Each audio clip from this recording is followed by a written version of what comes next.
En este sentido, claramente el obstáculo está en la base de la pirámide, ya que los encargados de brindar la instrucción son personas sin experiencia suficiente para formar nuevos pilotos. Atención con esto, que es un dato fuertísimo. Tampoco hay suficientes institutos que los eduquen. La capacitación es el inconveniente central.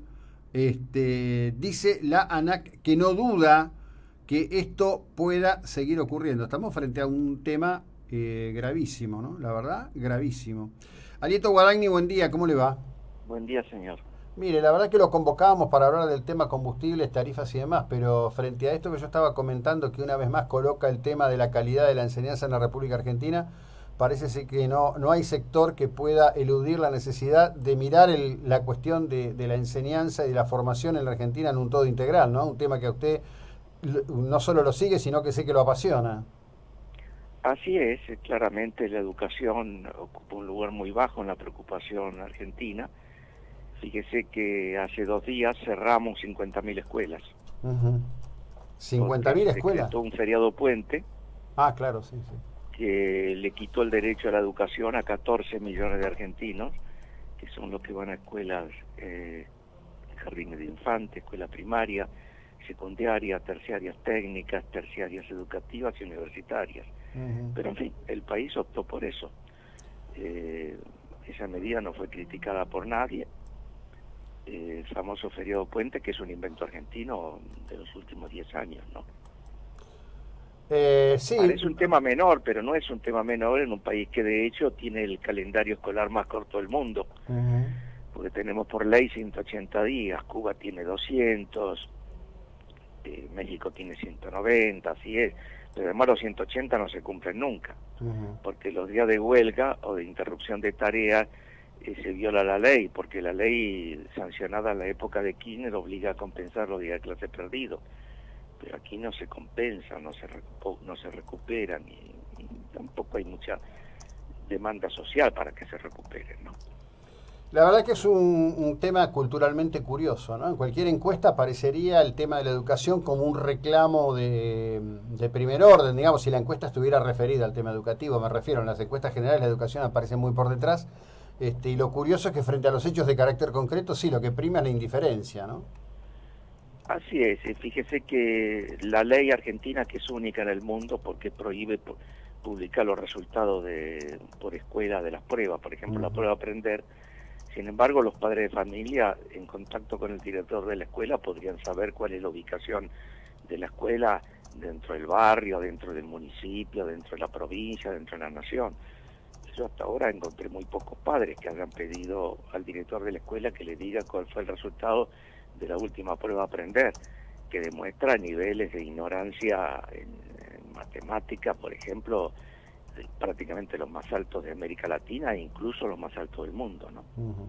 Bueno, ahí tenemos como un doble combo, ¿no? Porque las organizaciones gremiales se niegan sistemáticamente a cualquier tipo de ordenamiento en ese sentido y generalmente lo que hacen es una invocación de carácter político, siempre señalando que el objetivo gubernamental es propender al cierre de la escuela pública y la apertura de cada vez más escuelas privadas, cuando en realidad los datos duros demuestran de que el pase a la escuela privada es una constante en función solamente de un solo valor, que es la garantía de la continuidad de los días de clase, ¿no? Exactamente lo que tú estás diciendo. Fíjese que la huida de la escuela pública es nueva. Usted sabe que la escuela pública nace con la ley 1420 en 1884 del presidente Roca y hasta el año 2003 nunca cayó la matrícula.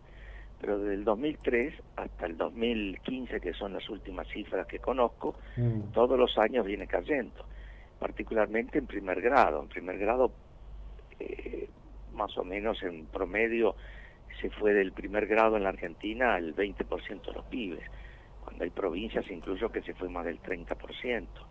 Pero es como usted dice, porque la familia, sobre todo, ¿quién abandona la escuela pública? No la clase media alta, que se fue hace muchos años. Uh-huh. Las familias más humildes y muchas familias Claro. de inmigrantes responsables del futuro de sus hijos, porque dentro de los inmigrantes predominan las familias responsables que se han Uh-huh. movido de un país a otro, de Bolivia, de Paraguay, de Perú, y que les interesa mucho la educación de los hijos. Claro. En general las encuestas indican que los que más se preocupan por el futuro de los chicos en las escuelas son las familias, por ejemplo, de bolivianos. Ajá. Esto es un trabajo que hizo Naciones Unidas hace un tiempo en el conurbano bonaerense, ¿no? Ah, mire usted, qué dato genial. Sabe que va de la mano con otra cosa que yo ayer lo hablaba con mi hija que, bueno, está viviendo y trabajando en Buenos Aires. Me decía, mira, ya prácticamente es imposible entrar a algún lugar y que no te atienda un mozo o moza colombiano o venezolano, ¿no? Y digo, caramba, ¿cómo funciona esto? Porque llegan y en líneas generales todos consiguen un empleo, ¿no? Y además tienen esa vocación propia del inmigrante, que es agachar la cabeza y darle para adelante para salir. Este dato que usted me trae además dice que no solo están viniendo por determinadas condiciones que podrían suponerse son de ventajas de tipo asistencial, sino por el hecho mismo de saber que aquí en la Argentina tienen una estructura que todavía hoy con sus defectos les puede dar una educación, ¿no? Bueno, que así es. Usted sabe que estamos perdiendo la batalla universitaria en América Latina porque los grandes países de América Latina, entre los cuales incluyo a Brasil, Chile, Colombia y México, todos tienen mucho más graduados universitarios, desde ya que en proporción a la población, que en la Argentina. Entre otras cosas porque no tienen ingreso irrestricto. Claro. Como son muy severos en el ingreso a la universidad, todos los estudiantes estudian mucho en la secundaria para poder ir a la universidad. Entonces ellos tienen un nivel de graduación muy superior al argentino, pero prácticamente el doble, ojo. Por ejemplo, Brasil tiene más de 1 millón de graduados universitarios, nosotros tenemos 120.000. Chile tiene 85.000 graduados universitarios, con menos de la población argentina, y nosotros tenemos, como le acabo de decir, 125.000. O sea, el atraso universitario argentino en graduación es altísimo. Digamos, bueno, ese es otro tabú imposible de modificar en la Argentina, la cuestión del ingreso, ¿no?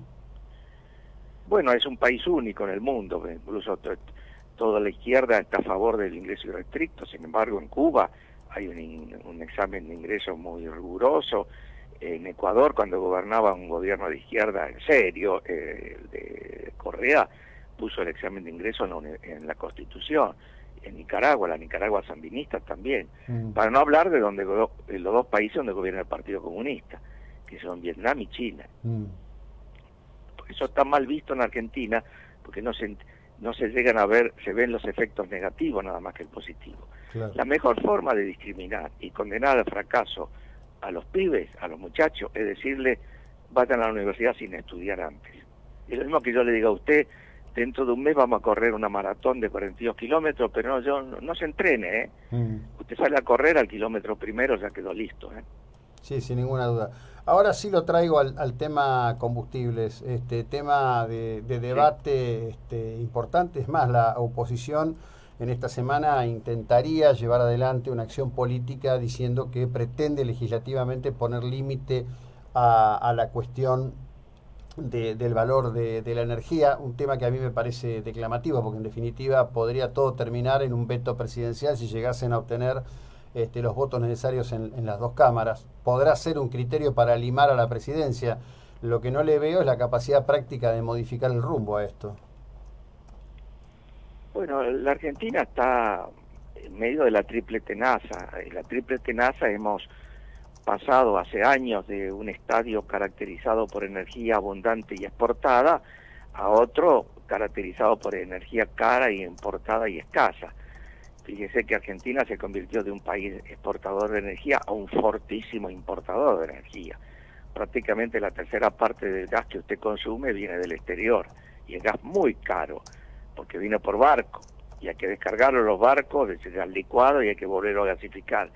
Y en el caso de energía eléctrica ha habido una descapitalización muy grande, y todo esto ha incidido en el equilibrio macroeconómico general. El sector energético hacia principios de este siglo aportaba un superávit de 7.000 millones de dólares, ahora es negativo 6.000 millones de dólares, está comprometiendo la balanza comercial argentina. La Argentina no tiene muchas más opciones, ¿no es cierto?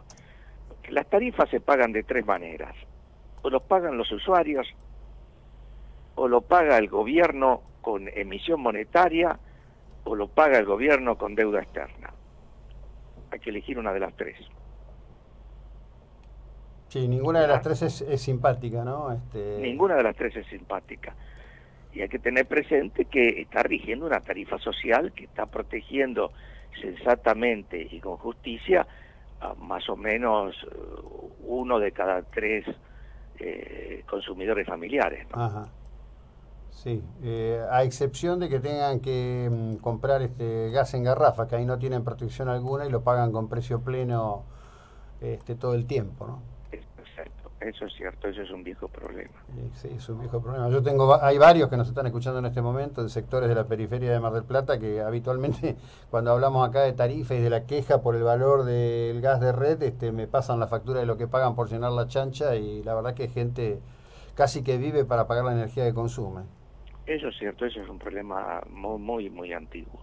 Sí, totalmente. El gran problema del gas licuado, ¿sí?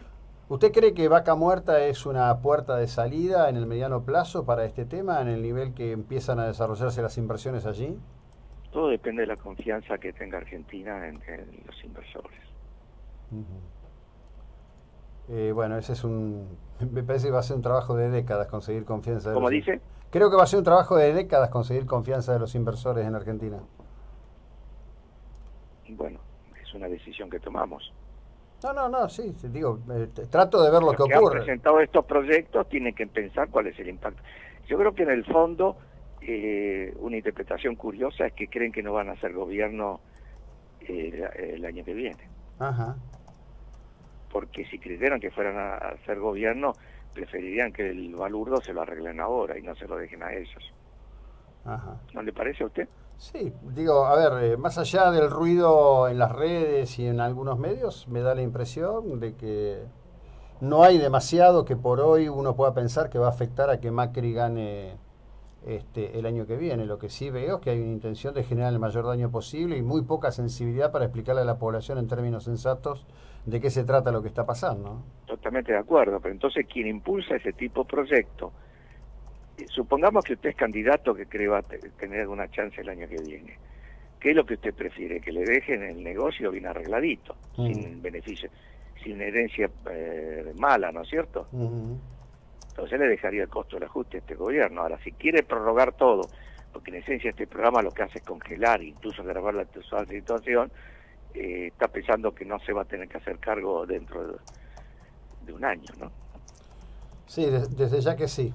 Creo que en ese sentido es muy acertado lo que usted nos plantea.